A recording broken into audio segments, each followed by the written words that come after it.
Hi, my friends. Today I want to present you a new story. Enjoy watching it. The air in my tiny studio apartment felt heavier than it should have, like the weight of the past had followed me across state lines. I stood in the center of the room, hands on my hips, surveying the chaos of cardboard boxes and mismatched furniture. A breeze rustled the curtains through the open window, carrying with it the unfamiliar hum of Jacksonville traffic. It was supposed to be the sound of freedom, but my stomach churned with unease. I glanced at my phone. No new messages, for once. Gabriella's absence in my inbox should have been a relief, but it wasn't. After all, my mother never just let go. That evening, I tried to settle into my new life. I brewed a cup of tea and opened my laptop to start a client design plan. I was halfway through sketching when my phone buzzed, breaking the stillness. It was a text from an unknown number. You can run, but you can't hide. Are you safe, Alicia? My blood ran cold. My mother had always been overbearing, but this was something new. My fingers trembled as I reread the message, hoping I'd imagined it. I hadn't. Taking a deep breath, I called Sierra, my best friend and confidant. Her voice came through after 2 rings, calm and familiar. "What's up, Alicia? Settling in okay?" "Sierra," I said, struggling to keep my voice steady. "I think my mom's found me. I just got this weird message." There was a long pause. "From her?" "No. It's from some random number, but it feels like her." "Alicia," she said firmly, "she doesn't know how to let go. You know that. But you moved halfway across the country to escape this. You're stronger than her manipulations. Block the number." I nodded, even though she couldn't see me. "Yeah, you're right. Of course I am. And hey, you've got this. Focus on your work. You started a new chapter and she's not in it." I thanked her and hung up, feeling a little steadier, but the text lingered in my mind, casting a shadow over the excitement of starting fresh. The next morning, I stepped out to run errands, locking the apartment door behind me. My car, a used but reliable sedan, was parked a few steps away. As I opened the driver's side door, something glinted from the corner of my eye. A small black device stuck to the underside of the rear bumper. I crouched down, my heart hammering in my chest. It was a tracker. No, I whispered, yanking the device free and holding it in my palm like it might burn me. A cold sweat broke out across my skin. Gabriella? It had to be her. The tracker felt like proof of something I had always suspected, but never dared to confront. My mother's control over me wasn't just emotional, it was physical, invasive. I drove straight to the nearest police station, the tracker still clutched in my hand. The officer at the desk, a middle-aged man with kind eyes, listened patiently as I explained my situation. "Ma'am," he said, "this kind of behavior isn't unheard of in family disputes, but it's still serious. Do you know who might have placed this on your car?" I hesitated. "My mother. She's controlling. She didn't want me to leave home." The officer nodded sympathetically. "If you feel threatened, you should consider filing a restraining order. In the meantime, I recommend changing your locks and being vigilant." "Thank you," I said, my voice barely above a whisper. As I left the station, my phone buzzed again. Another text from the same unknown number. "You're being reckless, Alicia. Come home." I stared at the screen, the words blurring as anger and fear churned inside me. For years, Gabriella had pulled the strings, dictating every choice I made, but not anymore. I was done being her puppet. This time, I didn't block the number. I saved it. If she wanted to play games, I would be ready. I had barely slept the night before, the mysterious texts and the tracker gnawing at my nerves. Morning sunlight streamed through the blinds, but it didn't bring any comfort. Instead, it illuminated the mess of papers on my small dining table. Design plans, client contracts, and a cup of coffee that had gone cold hours ago. I hadn't touched any of it. Sitting with my phone in hand, I debated whether to call Gabriella.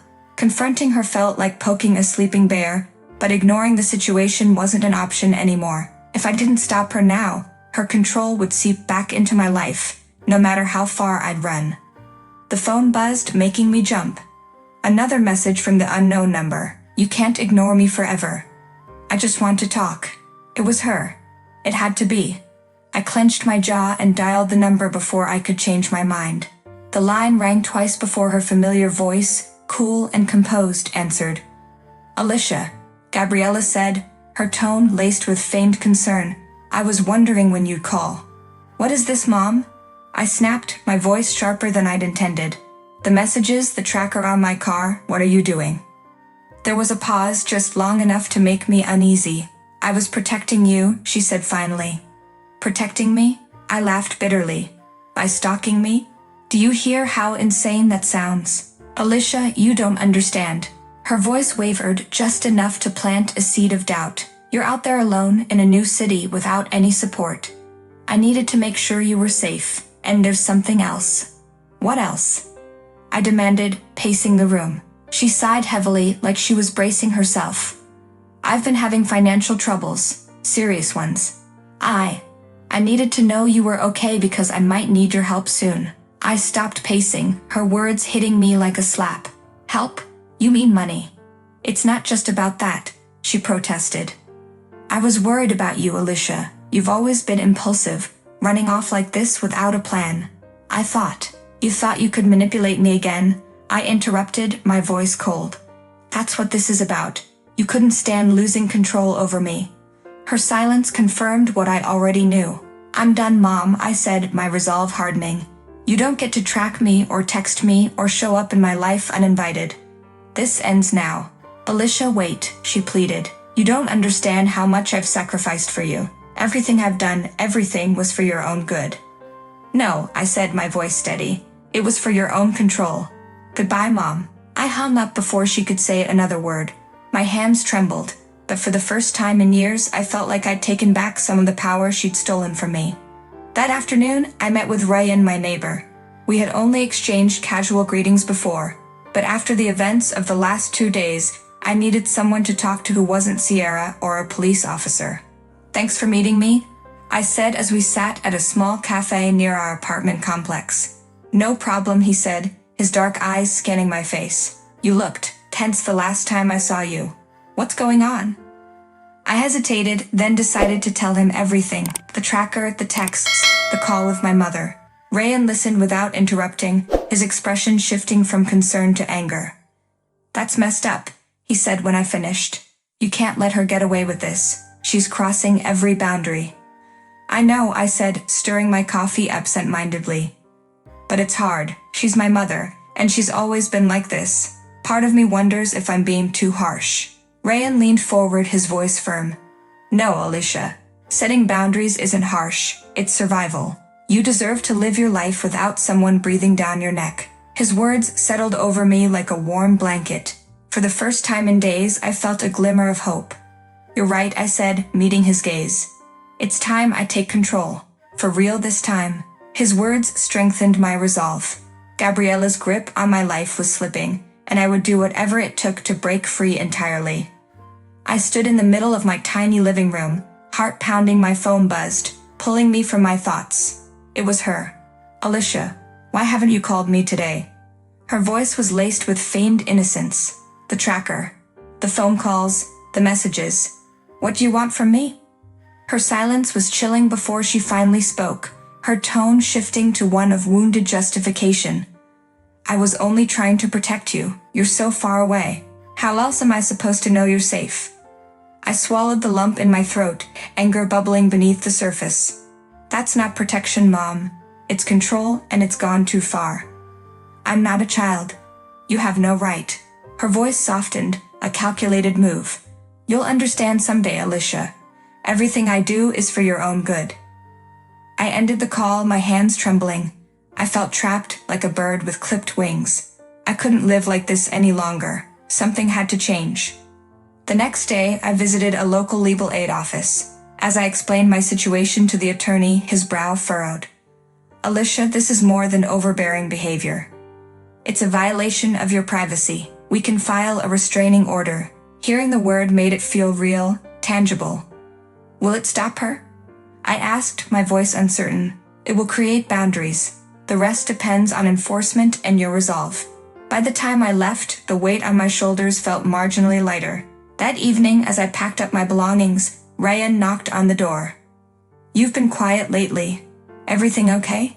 He asked, his warm brown eyes full of concern. I hesitated but found myself opening up. I'm trying to cut ties with my mom who won't let me live my life.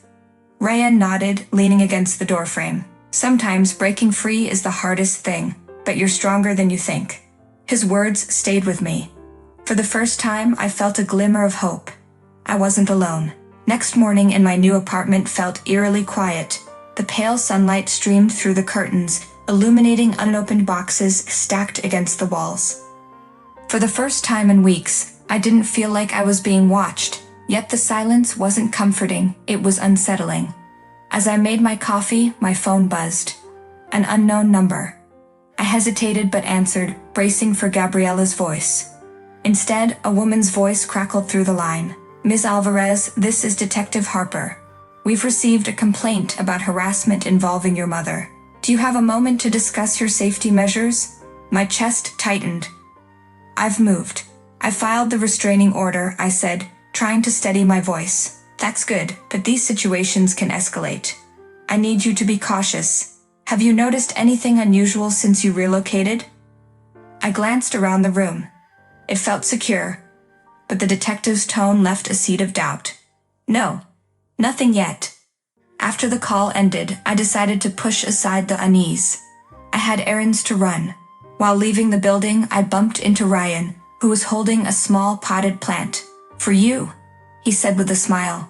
It's a good luck gift for your new place. Touched, I smiled back. Thanks, Ryan, you didn't have to.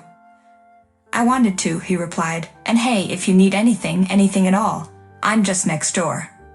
His kindness felt like an anchor, something grounding in the storm I was navigating. By late afternoon, I was unpacking when I heard a faint knock. It was light, almost hesitant. My pulse quickened. I peered through the peephole, but no one was there. When I opened the door, an envelope lay on the mat, my name scrawled in Gabriella's unmistakable handwriting. My hands shook as I tore it open. Inside was a single note. You can move, but you'll always be my daughter. The words were both a promise and a threat. Anger flared in me like never before. I called Detective Harper immediately. She's found me, I said. I'll send a patrol by your place tonight, she assured me. As the night settled, I tried to focus on the positive. Ryan stopped by with takeout, and we shared a quiet dinner amidst the unpacked boxes. To new beginnings, he said, raising his soda can. To freedom, I replied, trying to believe it. But as I lay in bed that night, the note on my counter felt like a shadow, looming over my fresh start. The first few weeks after cutting ties with Gabriella were harder than I expected. Her absence left a void that I didn't know how to fill. Yet, as the days passed, I began to focus on myself for the first time in years. Ryan was a constant presence, his kindness a lifeline during my most difficult moments. We spent hours talking, laughing, and sharing meals. One evening, as we sat on my small balcony overlooking the city, he handed me another very rare little potted plant. A symbol, he said, of new beginnings. I think you need this more than I do, he joked, his grin infectious. I laughed, feeling lighter than I had in weeks. If I don't kill it, that'll be the real miracle. Our friendship deepened, and soon it became something more. Ryan's steady support and easy humor brought me a sense of peace I hadn't known was possible. 6 months later, I found myself standing in a dressing room, staring at my reflection in a white gown. The satin fabric shimmered in the sunlight streaming through the window, and for the first time, I felt like I belonged in this moment. You look stunning, Ryan said when we met at the altar, his eyes shining with emotion. The ceremony was small, just close friends and a few colleagues. I hesitated for weeks before sending Gabriella an invitation, unsure if I even wanted her there. But something inside me, a mixture of hope and closure, compelled me to do it. When she arrived, her face was a mixture of surprise and gratitude. She embraced me tightly, her voice trembling. I'm so proud of you, Alicia. Ryan is a good man. You have everything you deserve now. I didn't respond, but for the first time, I felt a glimmer of forgiveness. Maybe she was finally letting go too. As Ryan and I danced under the soft glow of fairy lights, I realized how far I had come. My life was no longer a reflection of Gabriella's control or expectations. It was mine, a path I had chosen. For the first time, I truly felt free. Friends, what do you think of this story? Write your opinion in the comments. Would you like more stories? Don't forget to subscribe and hit the bell button so you don't miss any videos. See you tomorrow.